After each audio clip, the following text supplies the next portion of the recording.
ಗ್ರಾಮ ಸ್ವರಾಜ್ಯದ ಕನಸನ್ನು ನನಸು ಮಾಡಲಿಕ್ಕೆ ಪಾರಂಪರಿಕ ಕೈಗಾರಿಕಾ ವಲಯಗಳನ್ನು ಉತ್ತೇಜನಗೊಳಿಸ್ತಕ್ಕಂಥದ್ದು ಮತ್ತು ಕುಲದ ಕಸಬನ್ನೇ ನಂಬಿ ಬದುಕ್ತಕ್ಕಂಥ ಗ್ರಾಮೀಣ ಪ್ರದೇಶದ ಸಣ್ಣ ಗುಡಿ ಕೈಗಾರಿಕೆಗಳಿಗೆ ಹೆಚ್ಚಿನ ಪ್ರೋತ್ಸಾಹ ನೀಡ್ತಕ್ಕಂಥದ್ದಕ್ಕೆ ನರೇಂದ್ರ ಮೋದಿಜಿಯವರ ಸರ್ಕಾರ ಈ ಬಜೆಟ್ನಲ್ಲಿ ಹೆಚ್ಚಿನ ಒತ್ತನ್ನು ಕೊಟ್ಟಿದೆ.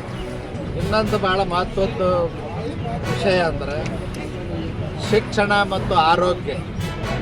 ನಾವೇನು ಖರ್ಚು ಮಾಡ್ತೀವಿ, ಖರ್ಚು ವೆಚ್ಚ ಅಲ್ಲ, ಅದೊಂದು ಹೂಡಿಕೆ ಅಂಥೇಳಿ, ಅಂದರೆ ಬಂಡವಾಳ ಹೂಡಿಕೆ ಅಂಥೇಳಿ ಪರಿಗಣಿಸ್ತಕ್ಕಂಥದ್ದೇನು ಮಹತ್ವದ ನಿರ್ಣಯ ತಗೊಂಡಾರ.